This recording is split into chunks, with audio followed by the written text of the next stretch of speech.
Welcome back to the Performance Matters podcast, guys. I'm Matrixx. We're here with Aidan, and we were literally just talking about EA Sports. We're we're, do, we're doing what are we talking about? We're talking about like an ad. So we have like we're doing like a little advertisement type thing. We're doing voiceover type shit. So we do a lot of back end work, but we're trying to find the EA Sports guy. Can you imagine we're sitting here going, EA Sports, it's an IPC. If you're the guy who does the EA Sports voiceover, please give us a call. Yeah, give us a call. Get in touch. But you better like start the conversation with the sports, like with the voice. Be like, hey, it's the EA Sports guy. Madden 2025. Yeah, don't email, call us. Don't email, call us. So I want to make sure you got to verify some shit here first. But anywho, we'll start off the episode obviously with a shout out to our sponsor, Pete Method Photography, the premier sportsographer in the Niagara region. You can always get in touch with him on his website, www.petemethodphotography.com, or via email, petemethodphotography@gmail.com. Of course, support local. I'm roughing the Citadel mug too, by the way. So before I kind of go over some cool updates, but hold on, quick sip. Rowvember. Okay, we're still in the heat of Rowvember. A lot of us are entering week 3, so the final week and a half until the big event. So far, we're over $3,000 raised for men's health and cancer awareness, which is fantastic. I think over 800 kilometers rode and still counting, and I think we can.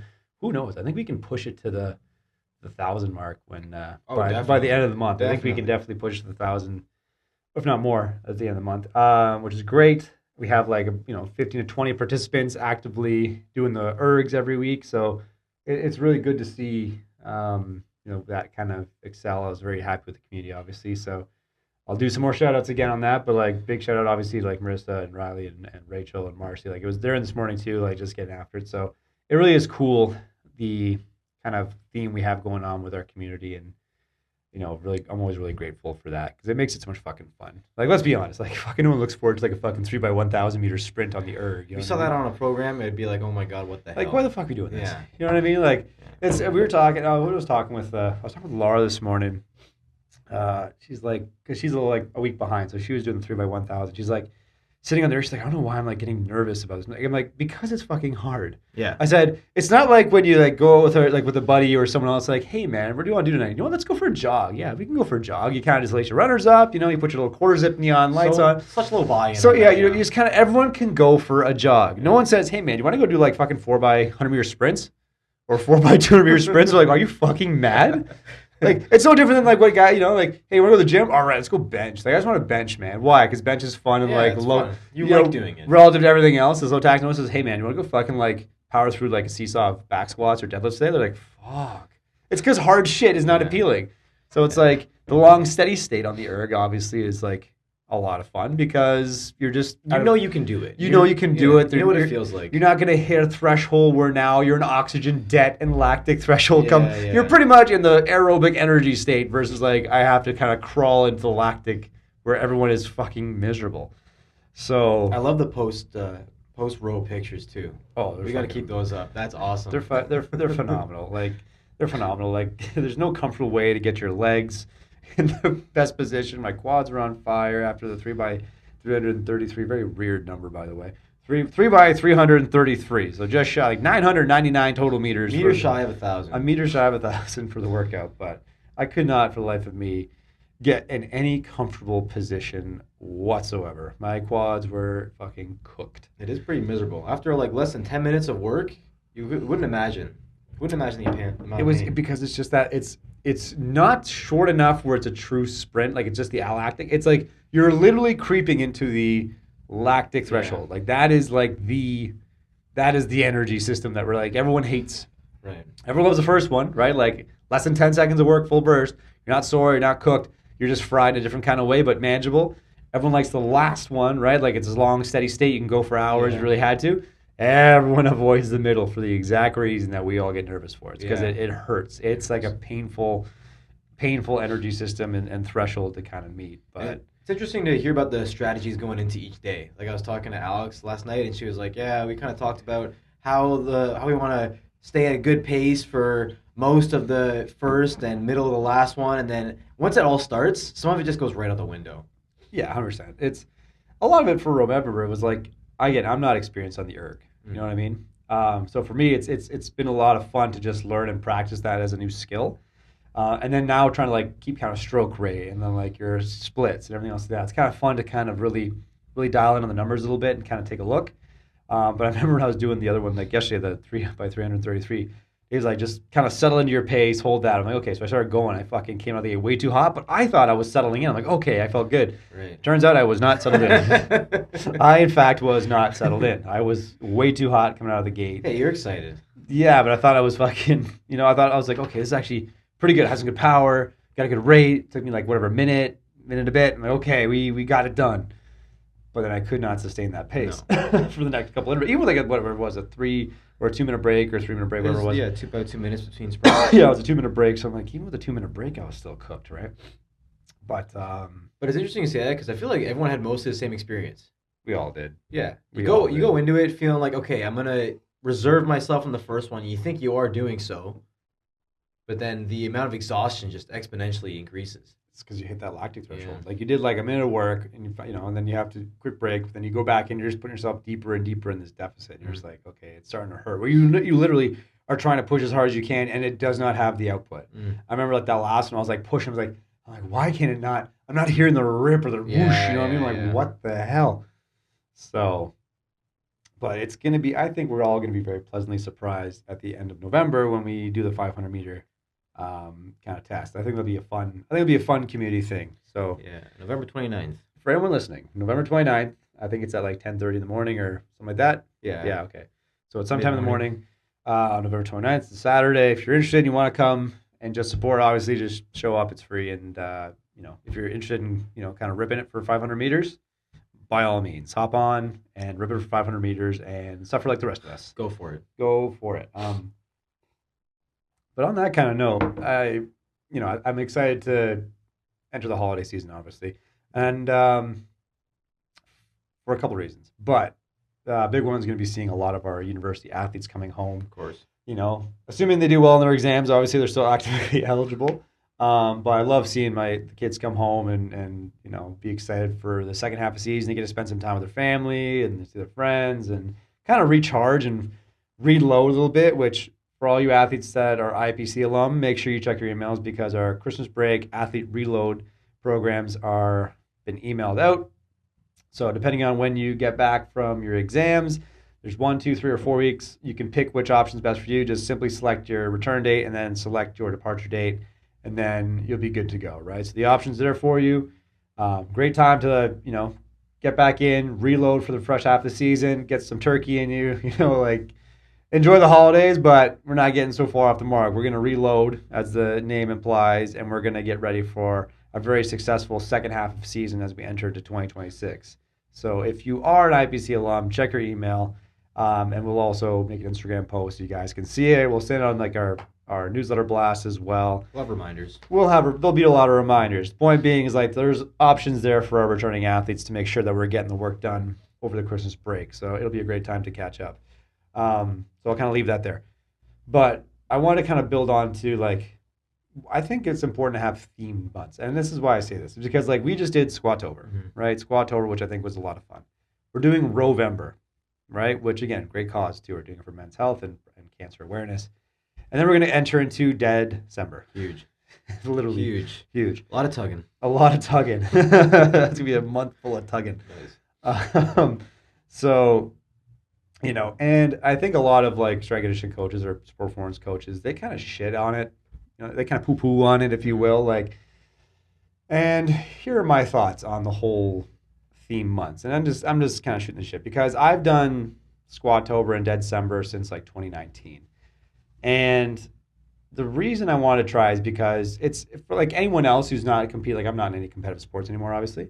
So I thought it's a fun challenge. You get to, it's squatting every day. And you're, in your mind as a professional is what we do, you're kind of that does not kind of compute. You know what I mean? Right. Especially for the volumes and the randomness, you want to call it that. Obviously the guy that wrote the program, he has the grand plan, but he doesn't release it obviously day by day. So you don't really know what you're in for until the day before. Yeah. So you're kind of okay, so you just kind of have to mentally prepare 24 hours in advance.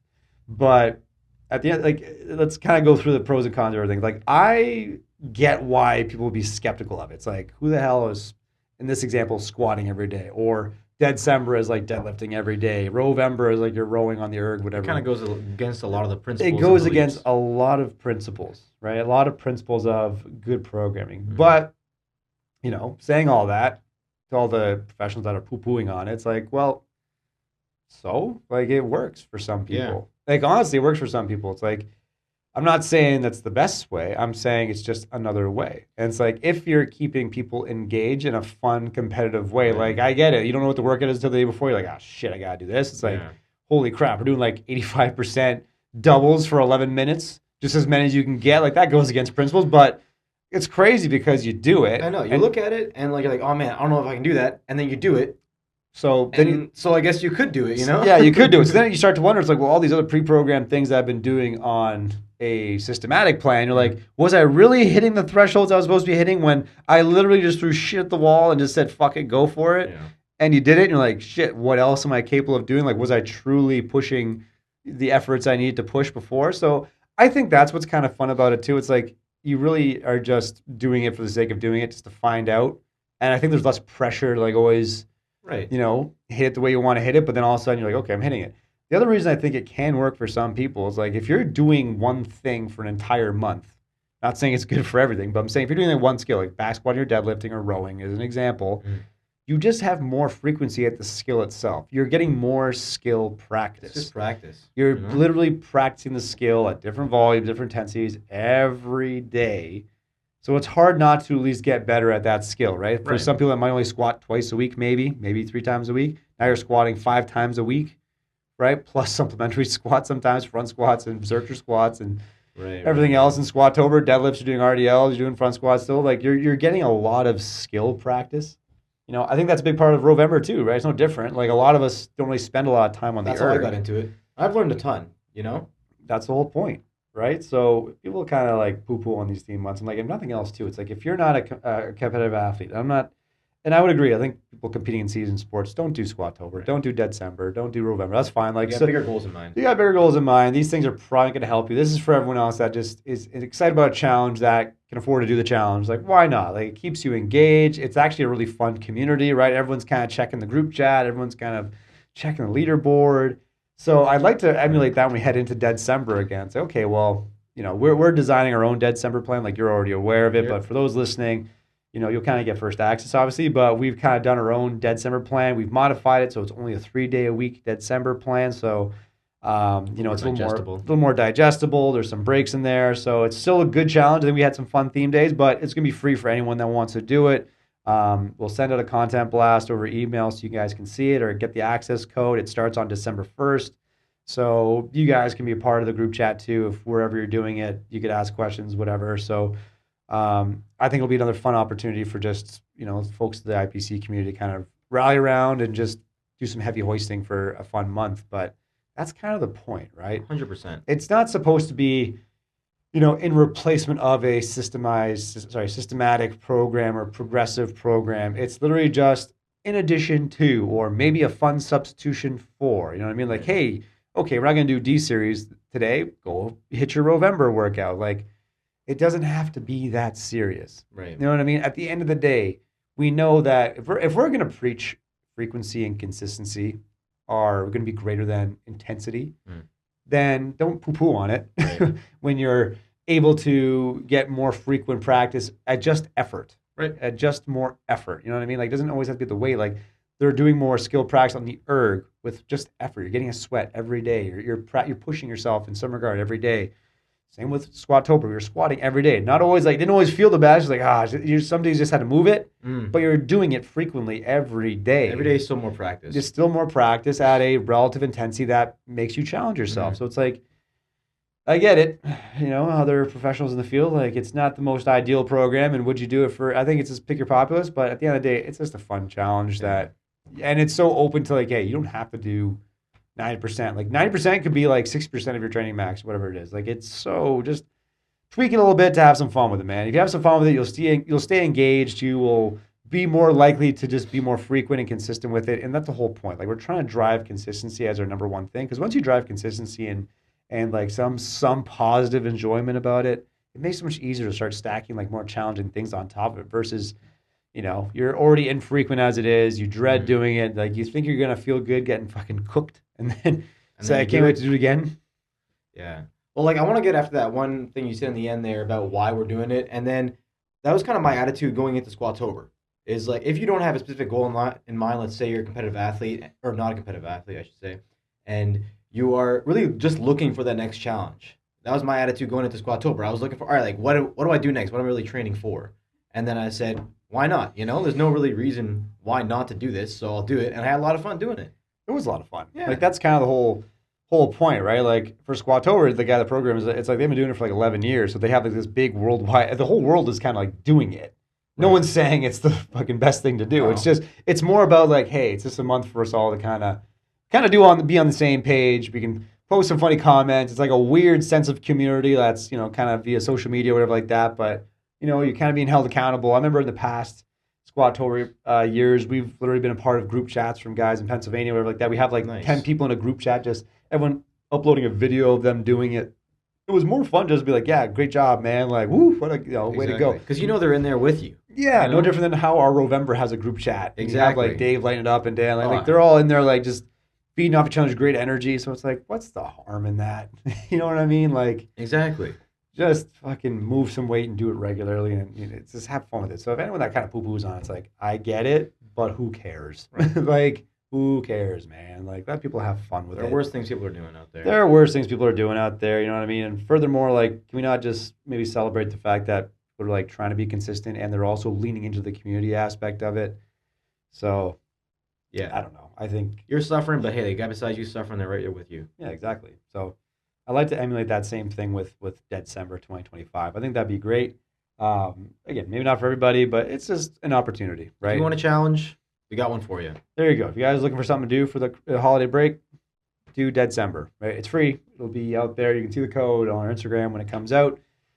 It'll be an opportunity for you guys just to, have a 4-week, 4.5-week training program, 3 days a week for free. Just go do it if you want to do it. You can put your numbers in there. There'll be a group chat if you want to, do some shout outs or, have some encouragement. We're going to try to just make it, just a little bit, reach a little more people with it, and have fun.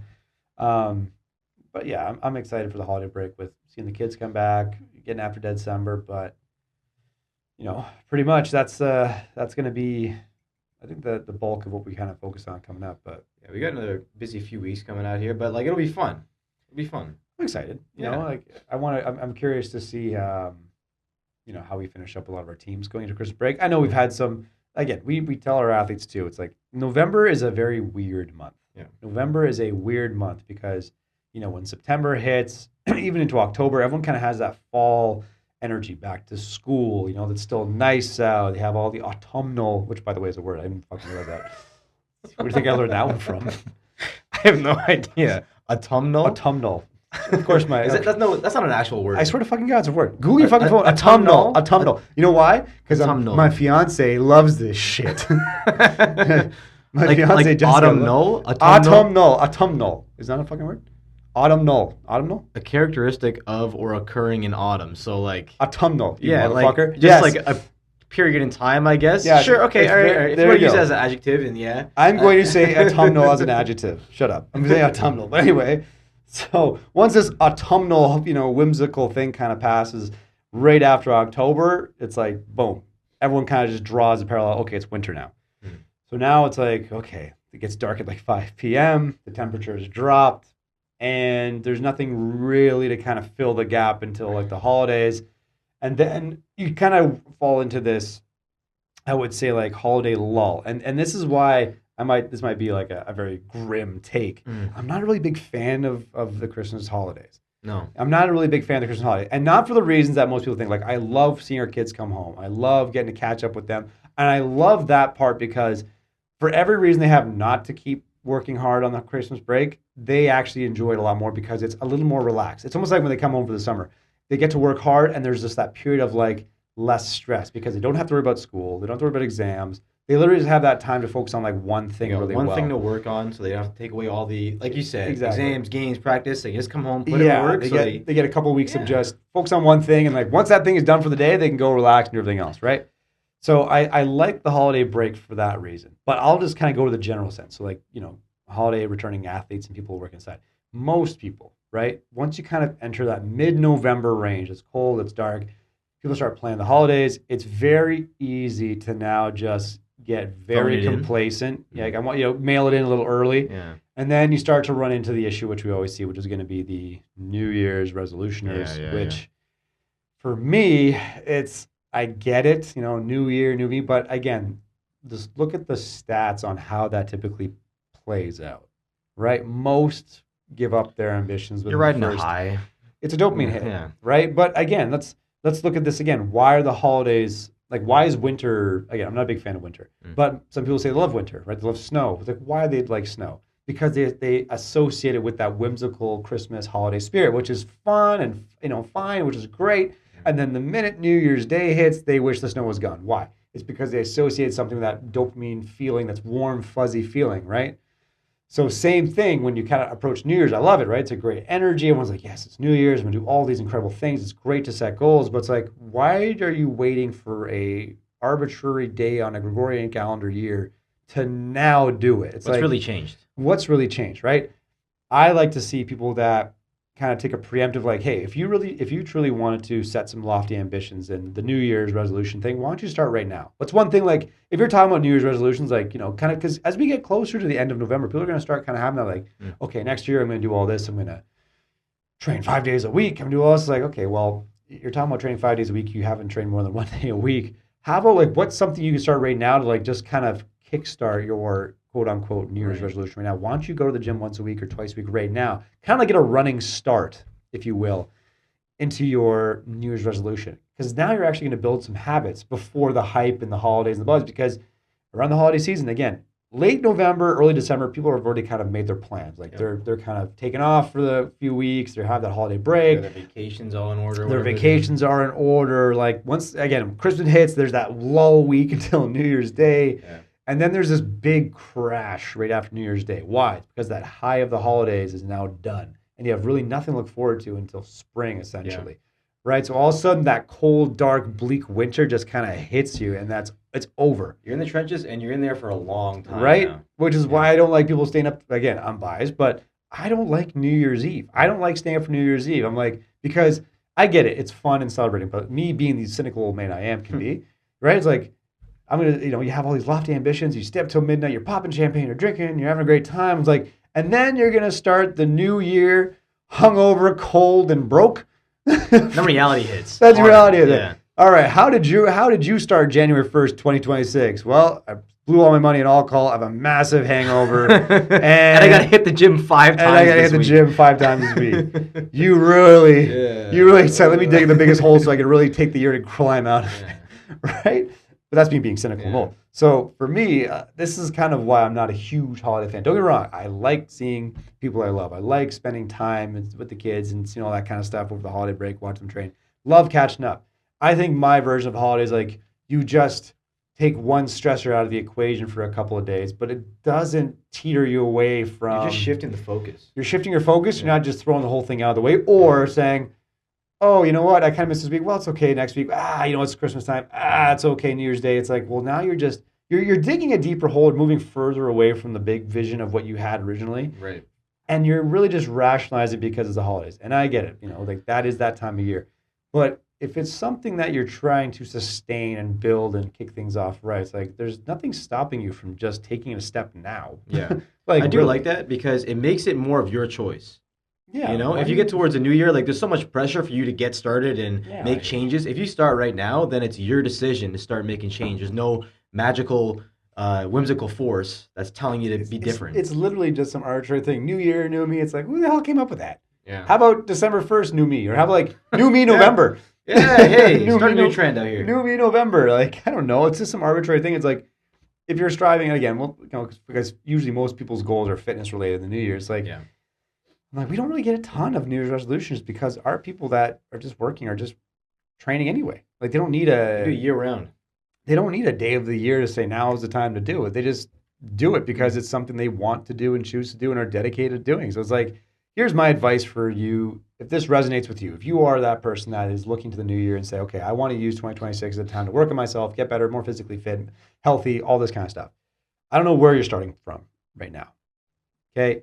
But I would encourage you to not wait until January 1st. Whatever the day is right now, if it's end of November, beginning of December, start giving yourself a bit of a runway by slowly doing one thing that gets you closer to you starting that thing. So it's like if I want to go to the gym 5 days a week in the new year, why don't you go to the gym once a week? Like start by going one day. And if you've never been in the gym before, like go one day for 10 minutes. Walk in, step in, do one exercise, one set of exercise, do I don't know, let's say bodyweight squat. You do one set of 10 bodyweight squat, go home. If that felt okay, try going to the gym the next day and do one set of 15 bodyweight squat. That feels good. Next day, go 2 sets of 10. And then you can just slowly start building a familiarity with a routine and then exercise. At least literally how you build habits. Literally how you're building a habit, like a set habits, right? So it's like if you just did that, imagine you gave yourself that 4 to 5 week runway up to New Year's. Like you'd be in a much better spot to really kickstart your big ambitions, right? You're just kind of giving yourself a better chance versus start of the new year. Like, okay, now I have to go from 0 to 100. Hence why most people drop off.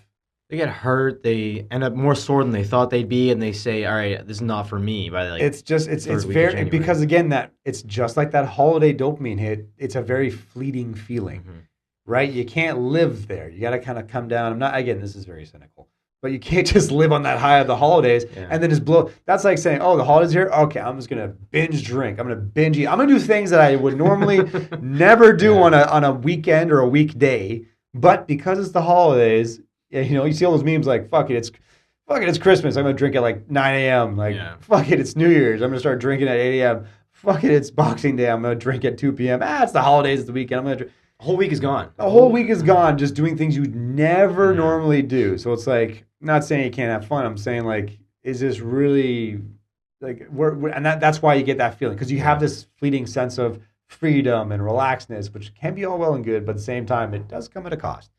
You know what I mean?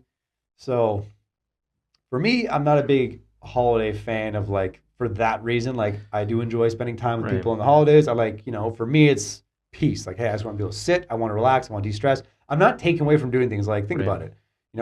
Deadcember will be in full effect anyway. So it's like, I have to go away for Christmas Eve, but I'm doing my deadlifts instead of on the Wednesday, I'm doing it on the Tuesday. I'm still doing the things I got to do before the holidays hit because all the other travel plans, right? You get the day off on Christmas, Boxing Day, I'm going to come in and do my lift again, right? So it's like those things don't really change. It's just I have less things to do and still have my thing I want to do to get done. We're just shifting our focus. We have many things to do. Now we have one thing to do better. Yeah, we have we have less things to do with this time, and then we can just spend more time doing that thing. Yeah. You enjoy it. It's getting you get that feeling of accomplishment because like, hey, I'm training today, but I get to finish this and literally just go home. Like I have nothing else to do except do that, go home. Versus a lot of people like during regular hours, it's like, oh, I have to do this, I have to go to work, I have to go to school, I have to train, I have to practice, I have to blah, blah, blah. It's like the holiday season shouldn't be a time to just throw what's making you better out the window. Right. It just gives you more time to recuperate or more time to relax after. It's no different when we tell our kids in the summer. It's like, hey, during the summer break, you could train really hard. Why? It's because you don't have school to study for, right? Some of them may not work during the summer, right? They don't have classes, they don't have exams, they don't have practices. They literally just have to train hard for an hour or maybe 2 a day, and that's it for most of them. Yeah. Some have part-time jobs or anything else, but like, okay, so you have one less thing to worry about. You have 2 less things to worry about. You don't have school to study for or exams, and you don't have practices. 2 big stressors are off your plate. It doesn't mean you just throw everything else out with it. Same with the holidays. Okay, it's a holiday break. You don't have school, you don't have exams, you don't have practice. Great. So you can focus on these other 2 faucets that are still open to you really well, and you have more time to relax after. People that don't have to work during the holidays, great. You just have one thing to do, and then that's it for the day. Right? That's why I think that good feeling comes from. Like now you actually get to enjoy training because you actually make more time for it. It doesn't take away from a lot of other things you're doing. It doesn't take away from anything. It only enhances those things. Right? But now you actually get more time to focus on it and be a little more, ingrained and more involved with it, which is kind of fun. And it's a positive thing, right? Like it's making you better. It's making you healthier. It's making you stronger. It's making you more fit. And it gives you that positive outlook and everything because it just makes your whole day better. Right? Versus like, I get it. Like during these cold, dark days when you're working in school, it just seems like, oh, I have to get it done. It's like, no, you get to get it done. and it increases buy-in later on when your life does get more busy again. You know, you're doing the thing now, so you can focus on it. So then it's easier to maintain in busier times of your life. Oh, 100%. Hence why I told you, if you're a New Year's resolutioner, give yourself a bit of a runway. Yeah. Practice these habits when things are busy before the holidays get here. So then when the holidays are over, it's still familiar to you. You're not stuck in this like, oh, I've never done this before. I got to do all this. It's like, don't just set these like make it very digestible. Give yourself a projection and then just a bit of a runway. Be patient. Give yourself some grace. You're trying to like literally change a lifestyle, right? Which is very possible. We have people that do it here every day. Yep. Right? You have people that do it here every day. Like some things are a challenge, but they find a way and like they're becoming better at it, right? So, that's kind of like my holiday tangent. I'll It's still a happy time, guys.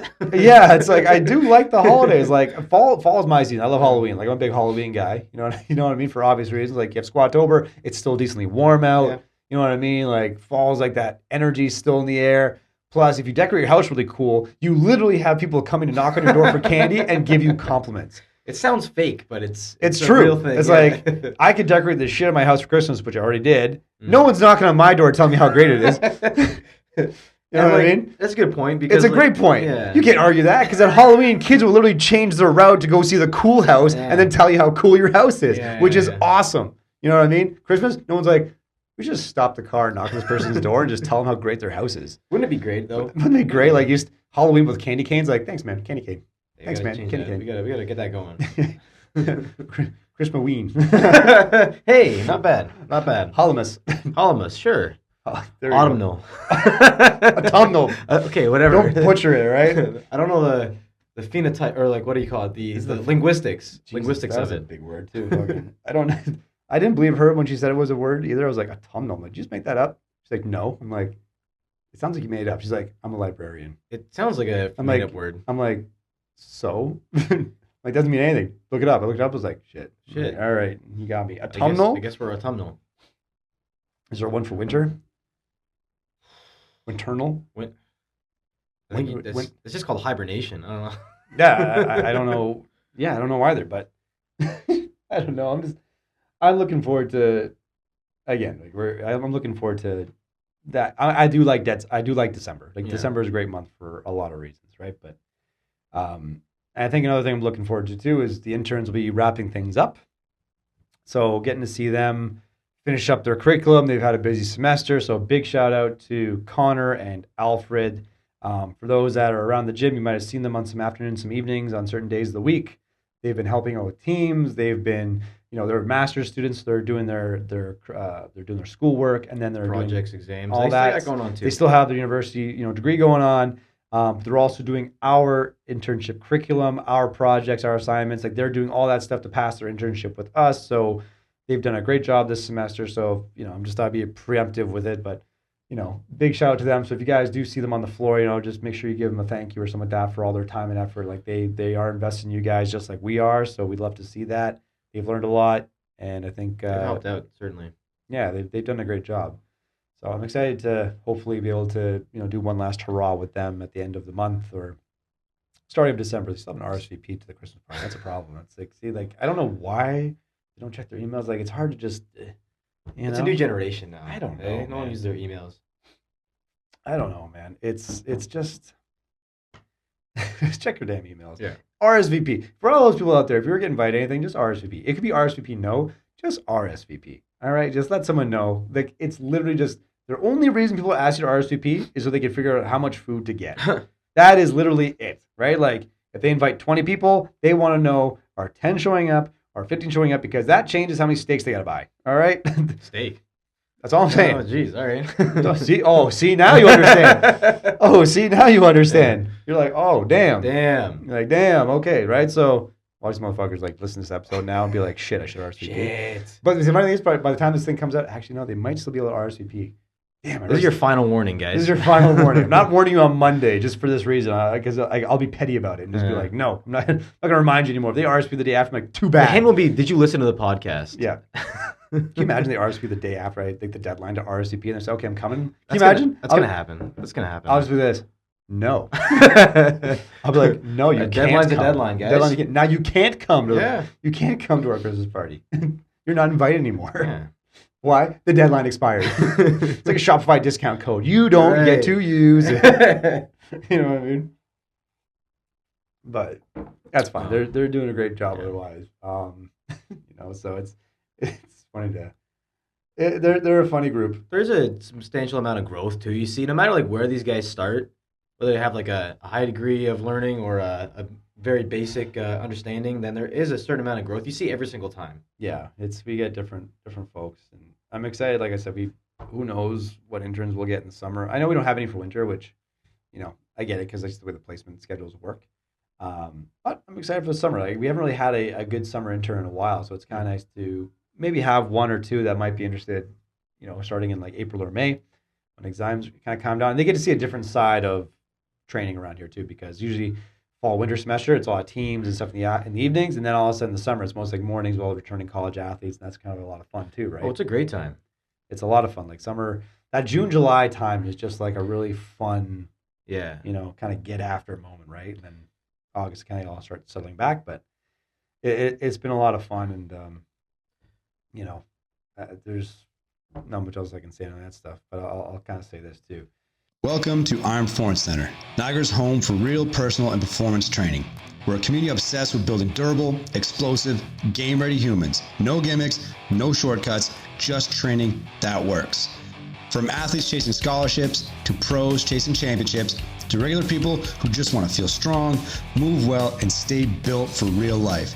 If you're willing to work, you're our people. Our system is simple: smart programming, elite coaching, and a culture that pushes you to levels you didn't know you had. With modern technology and principles-based programming, we track your progress, teach you movement skills, and give you every tool you need to perform when it matters most in whatever arena you call home. Iron Performance Center, because performance matters. When we're looking to the new year, I think I'll say this. What's some of your biggest goals going into 2026? Well, I do have some physical ones. I do have some, I guess, success goals as well. Like, physical, like I've definitely started to work on things that I haven't in the past as far as my my athleticism. Like before, like if you're just training to train in the past, then you're just really working on strength for the most part. But now you got other goals. If you're anybody, general population, whether you want to call it that or not, that's looking to get fitter, healthier, work on things other than just getting a bigger squat, deadlift, whatever. Like work on making your body move better, being faster, jumping higher. These are things that are so rarely developed, especially as you get older. So that's something I'm personally working on. That's kind of fun. Yeah. That's kind of fun. I think too, yeah. It's like even if we tend to kind of gravitate towards strength. I think a lot of people kind of gravitate towards strength, but it's like you can still squat, just do more reps at tempos and shit. Like you can do a whole bunch of different diverse things. I think it's Right. don't get pigeonholed. Like be open to new training methods, if you will, or different prescriptions and that kind of thing. Like kind of go with the flow. I think that's why, going back to our theme months, I think that's why those are kind of fun. Right. It's a little bit different, right? You're not just doing the simple like, oh, I got to sprint now, I got to jump now, I got to clean now, I got to squat now. It's like you're going to be squatting every day and then just throw in a bunch of bench. You're just going to bench the shit out of this for like 10 sets or something, right? It kind of narrows a gap of what you really have to work on too. And that's another reason why I did like Squatober so much, is because especially as you get more and more experience, let's say you're like 10 years into your training age, then you're running out of ways to actually push the boundaries, and like you're left with all these options. Like, all right, what do I work on next? You're kind of given an opportunity of what to work on, you know? Yeah, it's kind of like made out for you. Like, hey, try doing this. All right, bet. All right. Less thinking involved too. It's kind of nice. I love that. I love the less thinking involved. Yeah, it gives your brain a break. I find I struggle with that sometimes too. I'm like, okay, if you're programming yourself right all the time, also you're like, oh, thank God, I just have to do this now. Yeah. Like I don't have to think. We actually get that a lot of people like, I really just don't want to think about it. I just need to know what I gotta do, and I'm just gonna do it. I'm like, honestly, I feel you sometimes. 100%. I really feel that sometimes too. Like you just go in like, oh, that's what I gotta do today. Nice. All right. Nice. I don't have to worry about it. Nice, man. Wait, you got any goals going in the new year? Well, we always do this. Yeah, I do. I loved watching. By the way, I love watching Miles do his he's broken a lot of cool records, which is great. But he was very systematic about it, and kudos to him for that dedication. Like that's hard to do. Like between coaching and like programming your own stuff and like following your own data, it's been really cool to see how he progressed and PR on a lot of he almost like a mini combine for himself. Yeah. You know what I mean? Like I think he tested his sprint, he tested his broad, his clean, his push press, whatever. I think he PR'd everything. He PR'd in a lot of things. I don't know if he PR'd in his clean or PR'd in his squat, but I know he PR'd in his push press. He PR'd in his sprints and his jumps, like all those things. So it's like kudos to him for like being very systematic about it. So I think that would be something I would want to do. Starting like a combine for yourself. Yeah, I figure like because a lot of our teams and school's back in session on the 5th of January, right? So like everything's kind of back to normal on January 5th. I'm thinking that week I'm like, you know what? Let me do a 2-day combine. So I might do something on the Monday or like Tuesday if we don't have our meetings and all that stuff. I'll be like, okay, I'll probably do something on the Monday or Tuesday afternoon. Be like, okay, I'll test my speed and power today, and then Thursday or Friday I'll test like maybe I'll do like a front squat RM because we already did Squatober. I'm like, I'm gonna try like a front squat RM and just see if I can move the needle across a couple of these things. Right, almost like what Apex is kind of doing now. Apex is like this new hybrid combine thing that's coming out. It's like for a lot of like non-athletes that are trying to train like athletes. It could be something simple as like a med ball, backwards throw, or it could be like a vertec. Like I always want to improve my vertec or something, right? So, assuming our vertec comes back in time repaired. Like, I'm not gonna get you started. I'm not going into that. Like we're still waiting on our vertec to be repaired. I don't know what the hell's going on with customs and border, but like if we bust that out, I might test that.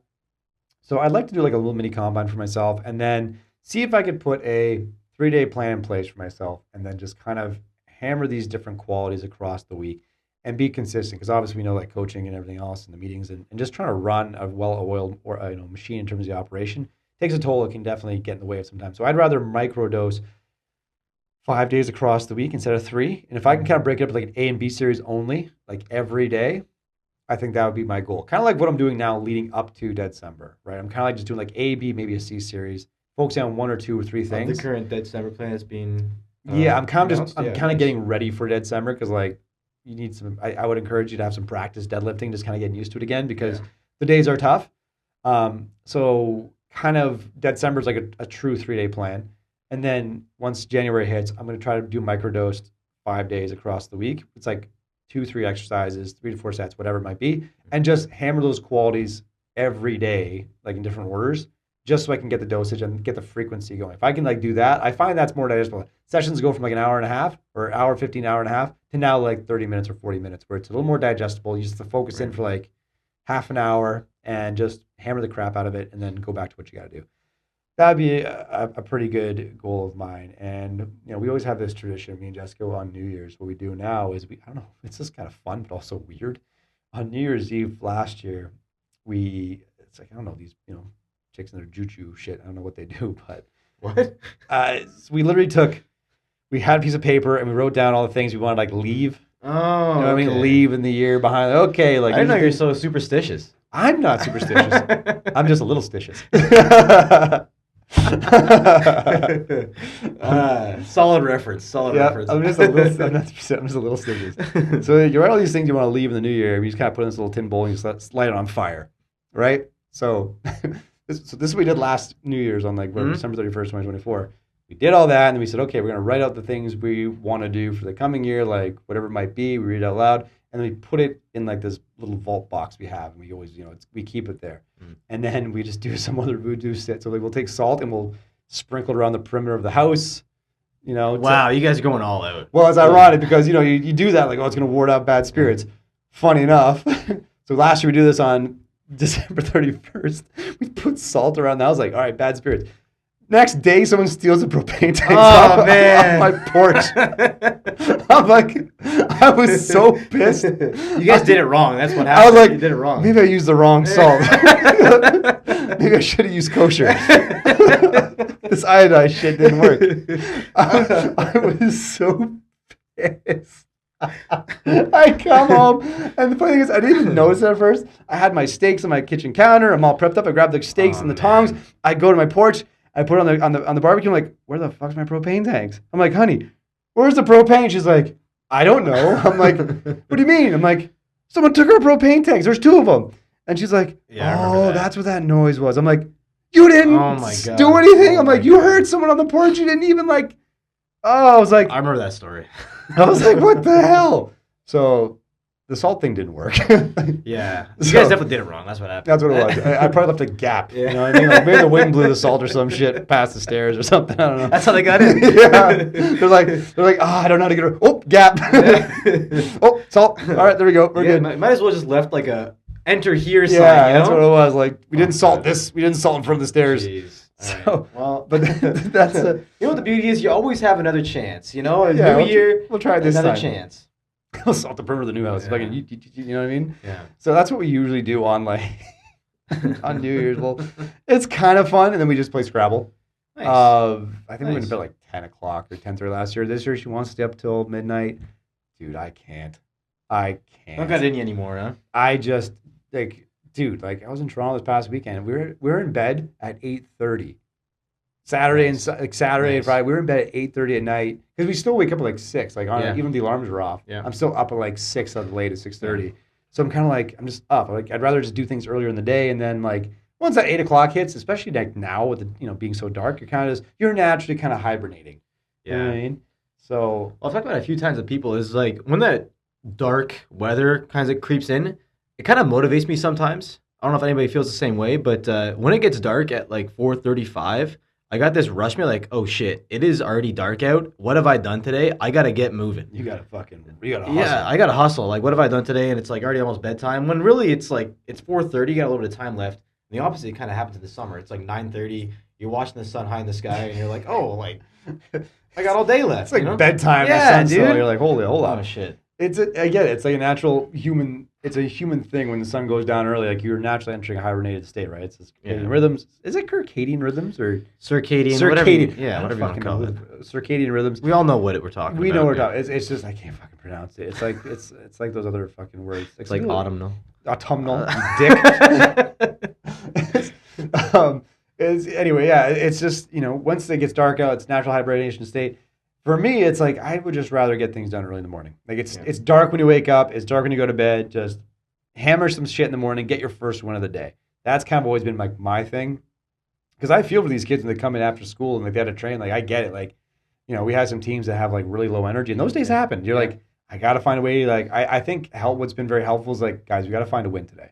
I'm not saying be perfect. Let's just what's an easy win we can get right now? What's a win that might kickstart another win? You know what I mean? It could just be, hey, I set the bar up at the right height, even. Hey, I did a good warm-up set, hit depth today. That's a win. Maybe I'll stack on the next win. Just find a way to get a win just so it can help pave the path for the next win. A lot of the time, it's the last thing they got to do in the day, too. Just like, let's end on a good note, at least. You know? Or some have to go to practice after. Yeah. So you're like, I get it. That would be in the back of my mind, too. If I had a long day, you wake up early, go to school, and like, fuck, it's dark, it's tiring. You have to go train, and like, okay, now I have to drive to practice and go to practice for 2 hours. I get it. That would wear on me a little bit, too. You know the girls that are older, like, they know this happens. They've been here before. Yeah, but it's still one of those things, like, people say you get used to it. I reference it like people say you get used to waking up early, which you kind of do. I get it. Like, you wake up, you're like, okay, I got to get up. But then even when you don't have to set your alarm, you still get up early. And you're like, oh, so you do get used to it. Yeah. This is one of those things you don't really want to admit.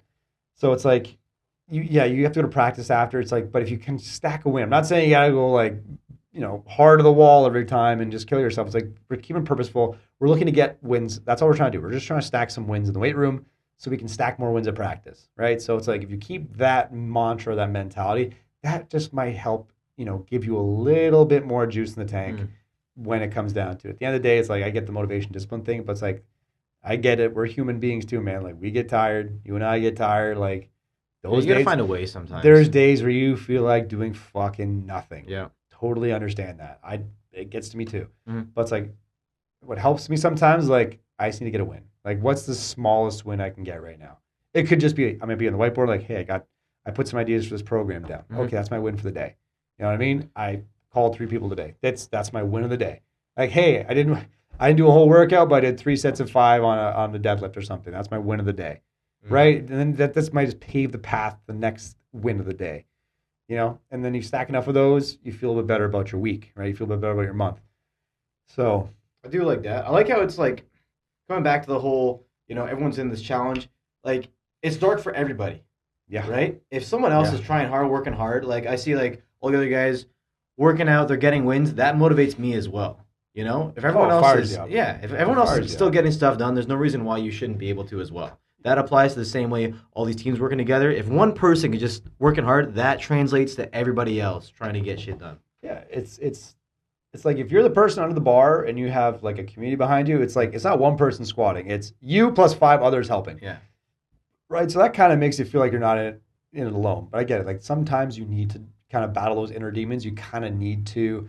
Some of the most, I guess, challenging training sessions for me was like, I remember just the gym was empty. I'd come in on a Sunday or something by myself. I wouldn't even like put the music on, and I would just. It's fucking. That's dark. It's fucking dark. It was very dark. Man. Just it's literally fighting. Just demons. to fucking hear yourself breathe and just be so uncomfortable for no reason, just to be like, okay, like, like you can really be primal. You know what I mean? Like, think about it. How many experiences in life do you get to truly be just primal? You know what I mean? Like the weight room's a great place for it. It's like you have these 4 brick walls.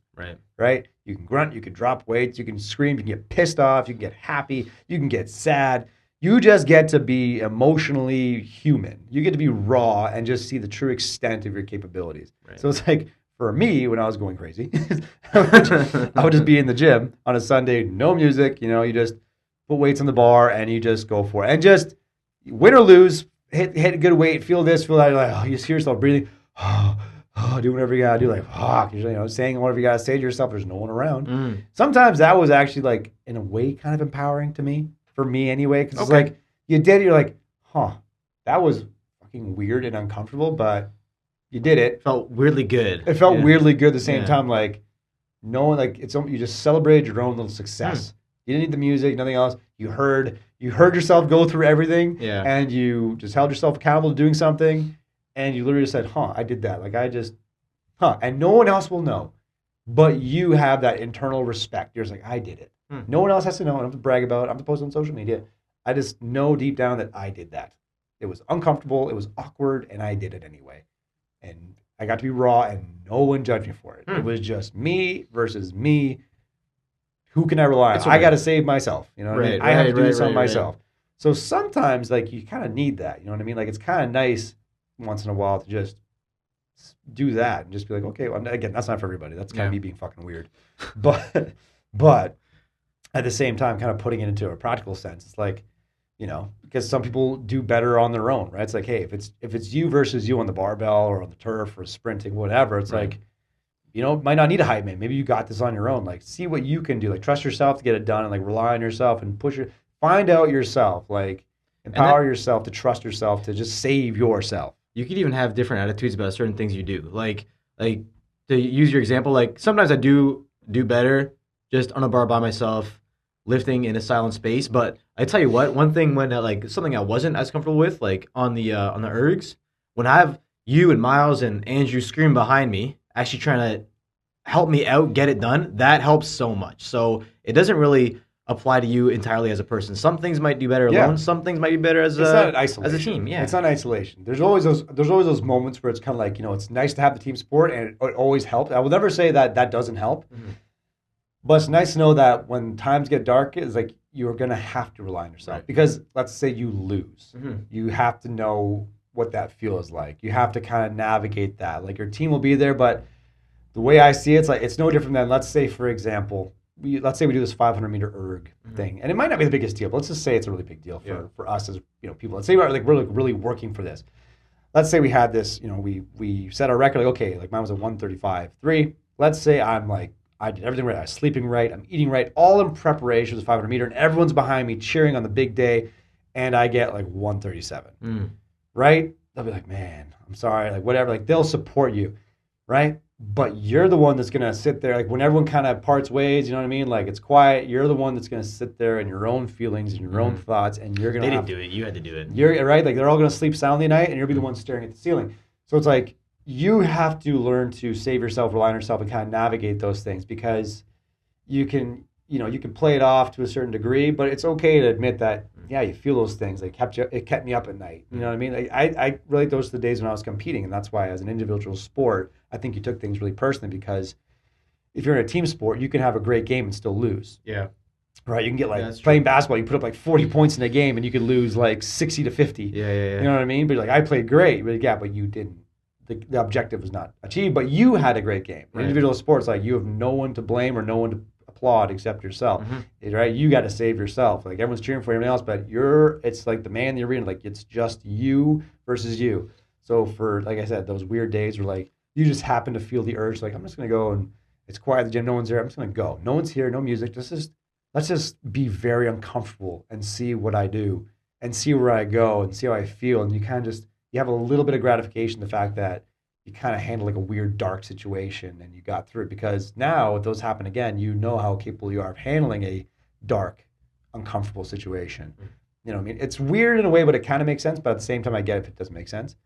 But that's kind of like my thought process, right? It's like if it's like on you under the bar on Squatober, everyone's cheering for you. It only makes it so much easier for you to do it if you know that without the crowd, you still are trusting yourself to do it. You don't need a crowd to boost your energy. It only helps you.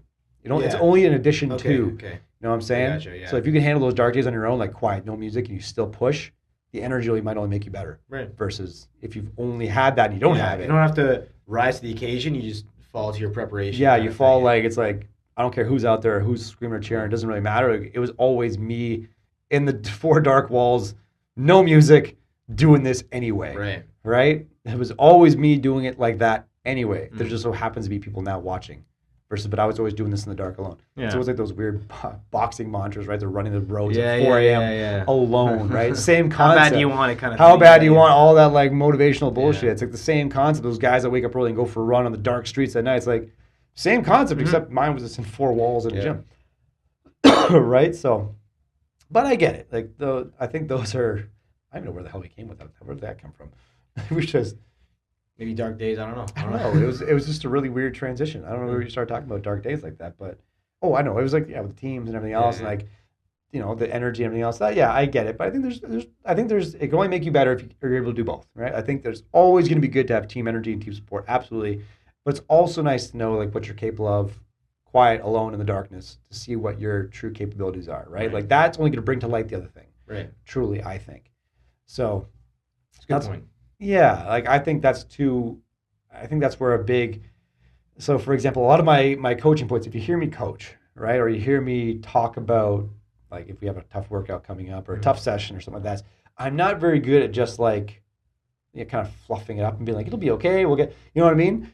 I tend to have a very... be real with them. I tend to be very realistic, and it's from a place of just not only experience, but also preparing them for tougher battles, hopefully being like, hey, I'm not going to lie to you. This is going to be a tough day. Yeah. Not going to lie to you. This is going to be tough, but we're capable. Let's take it one thing at a time, one rep. No different than how we were doing like some tough stuff on our own. Like, hey man, just one more rep. You got to take a breath, do another one. When it's done, you're like, okay, I did it. You know what I mean? Like, we knew it wasn't going to be easy, but we did it anyway. Same thing. It's like, hey, we're preparing for a tough session, like, or a tough erg. We did the erg yesterday. It was like, hey man, it's going to be tough. Just settle in. We're capable. Just buckle in. I'm not going to lie. It's not going to be, oh yeah, you'll be fine. It's like, you're going to hurt. Tough. Yeah. You're going to hurt a little bit, but you're going to be all right. Like, it's going to hurt a lot. You're going to be okay. Just settle in, go through it. You will come out the other side. You'll come out the other side. Just ride the wave, go through it. So that's kind of like my coaching style too. Is like, man, I got to do like, back to like 6x6, 6-5-5, 4-4 with back squat with like a 3-second pause. As he did? Oh my God. Yeah. Plus, kickstand RDLs, plus deficit lunges with pauses. I'm like, it's going to be a tough day, man. Yeah. He's like, yeah. He's trying to kill me. I'm like, yeah, might be that way, but you'll be all right. You're going to get through it. Yeah. You're going to do it. It'll be over at some point. It's going to hurt a lot, but you're going to do it. You're going to be all right. You know what I mean? So it's like, same thing with with a lot of our younger athletes. Like, it's not being cynical, I don't think. It's like preparing them. Like, hey, you're going to go through tough things. This is one of those tough things, but you're going to be able to do this. You're more than capable of doing it. Let's find out how capable we are of doing it. And once they do it, it's like, see, that was a hard thing. We acknowledged it was a hard thing. We didn't dress it up as something it wasn't. This is what it is, and we're able to do it. That's the whole point. You're not dressing something up that is hard or is easy. It's just like, this is going to be a challenge. Address it as such. Realize that we're very capable of navigating this challenge, and we will be on the other side and come out better. Right. I feel if that's the way you go about it and prepare them, right? I don't think it's cynical. I think it's making them aware of like, hey, there are going to be tough things, and then you're going to do tough things. Right? Not just dressing things up to make it sound like it's not tough, but it actually is tough. And I think that's almost like a weird lie. Like, it'll be, no, it's not that bad. It's not that bad. It's like, well, then, like, how much effort are they truly putting into it? Okay. Or I see your point there. Or are they going to go the other way and be like, oh, I thought this is not supposed to be that. Like, why am I struggling? No, it's like, it's being very honest and be like, no, this is a tough thing. Like, it's okay. Like, let's call it what it is. This is going to be tough. If, like, we're doing the things the right way, this is going to be a tough thing to do. Right? We're going to hurt a little bit. We're going to feel a certain way. You ever listen to me when I talk to these kids? I'm like, yeah, I remember, like, when they say, like, oh, like, I'm starting to get squirms, like, yeah, like, you hear that little voice inside your head, you start talking to yourself real funny, you put something heavy on your back, don't you? right? Like you remember Squatober, like you pick the bar up, it seems like a very long way down. You're having a little mini internal dialogue. You're having this really weird internal conversation in your head with yourself, and you've already kind of made your mind up of how it's going to go. Like that. The preparation gets longer as like you do harder and harder things. You got to like kind of talk yourself up through it and into it. But maybe it's just me, but that's what happens. I make them aware, like, yeah, you're going to do whatever it is. I don't care, like 5x3 or 4x4. It's like, there's going to be like, I guarantee you, okay, but it's like a 4x4. Let's take the volleyball players for example. They're doing the front squats, 4x4. Okay, you're pushing in some new territory here. It's a challenging weight. I guarantee you can get 1 or 2 good ones. Let's start with that. Right. Once you're done 1 or 2 good ones, take a breath, and it's just a bunch of ones. Just do one. Focus on executing one. Don't look too far ahead, because if you start looking too far ahead, that little internal voice of yours is going to start telling you things that's not going to help you. Be like, oh man, it's so far away. Damn, I got 3 more. Fuck, I got 5 more. Shit, I got to hold for pause. I'm tired. Just 1 rep, execute. Take a breath. 1 rep, execute. Take a breath.